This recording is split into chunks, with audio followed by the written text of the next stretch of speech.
Assalamualaikum warahmatullahi wabarakatuh. Selamat pagi, salam sejahtera bagi kita semua.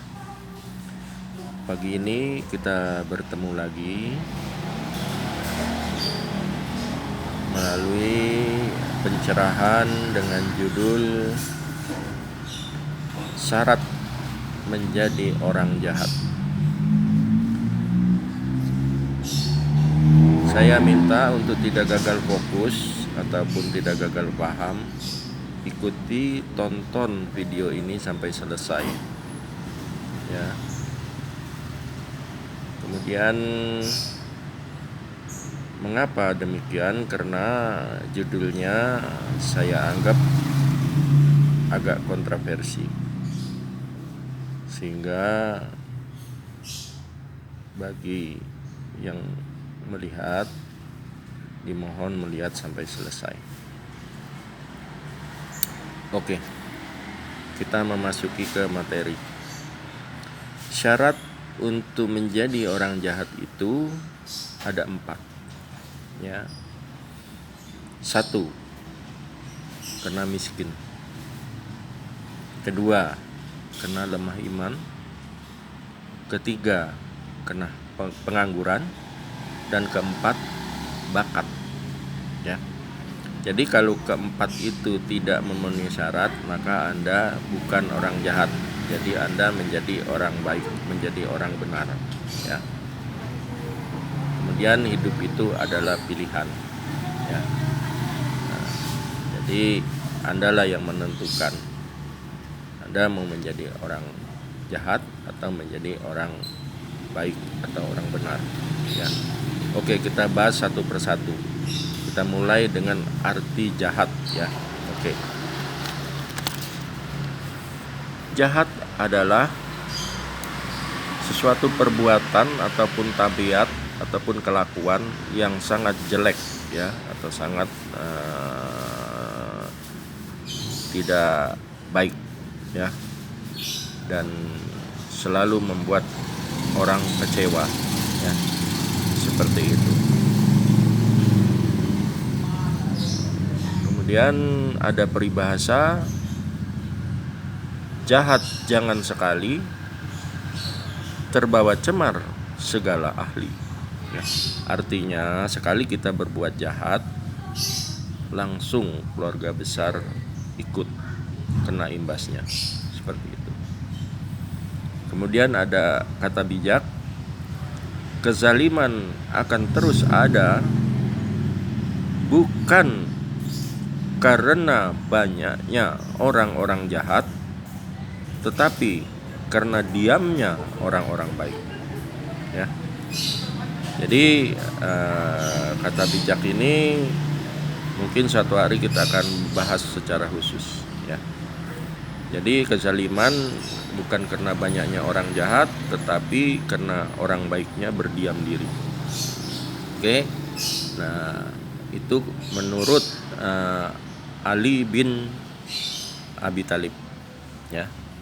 Kemudian ada juga kata bijak, tertawa itu sehat, menipu itu jahat. Itu kata Iwan Fals. Ya. Oke. Sekarang kita bicara miskin. Miskin adalah suatu keadaan di mana terjadi ketidakmampuan untuk memenuhi kebutuhan dasar seperti makanan, pakaian, dan tempat berlindung. Ya, juga pendidikan dan kesehatan. Ya. Tahu orang yang sama sekali tidak memiliki apa-apa dan tidak bisa diminta apapun karena dia tidak memiliki apa-apa. Ya. Namun kita harus sadar bahwa di balik tidak punya apa-apa ada satu, yaitu kemampuan. Nah, jadi sesungguhnya tidak bisa dikatakan orang itu miskin dalam arti kata batin, Oke, dalam kata lahir dia miskin, tetapi dalam kata batin belum tentu miskin, ya, seperti itu. Kemudian ada yang kita bisa bahas lagi mengenai selanjutnya lemah iman. Lemah iman adalah penyakit yang menyerang hati seseorang, ya, menyerang hati seseorang, ya, yang mukmin. Kemudian ini sangat berbahaya karena bisa menjatuhkan ke dalam perbuatan maksiat, ya.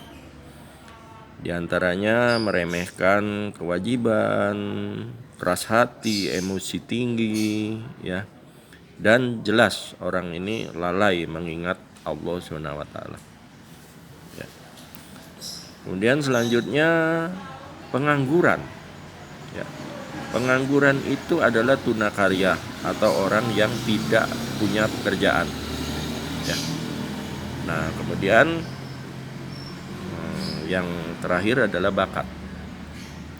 Bakat adalah kemampuan bawaan atau suatu potensi diri yang sangat menonjol, ya. Nah, itu masalah bakat ini bisa positif dan bisa negatif. Dan bakat ini juga masih bisa berkembang dengan situasi dan kondisi ataupun lingkungan individu, seperti itu. Nah, jadi kalau tadi saya katakan syarat menjadi orang jahat itu 4, kalau tidak ada di syarat itu memenuhi keempatnya, maka Anda menjadi orang baik, menjadi orang benar, ya.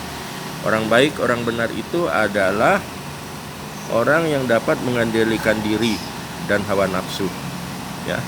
Nah, jadi orang yang dapat mengendalikan diri dan hawa nafsu itu adalah orang yang beriman atau orang yang mempunyai kolbu. Itu pernah saya sampaikan di video saya terdahulu, ya. Nah, maka dari itu hidup itu adalah pilihan. Anda mau menjadi orang jahat atau menjadi orang baik dan benar, ya.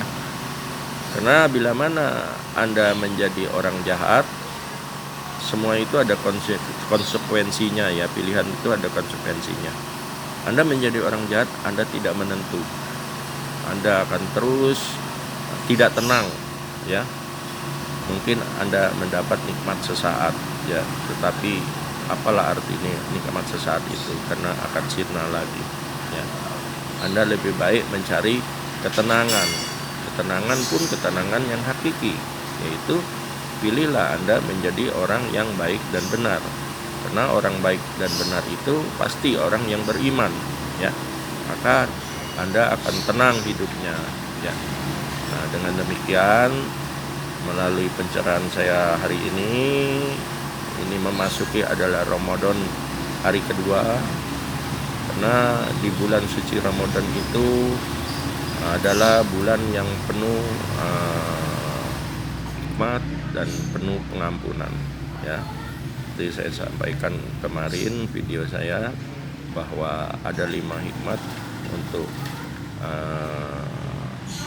kita menjalani puasa di bulan suci Ramadan. Demikian.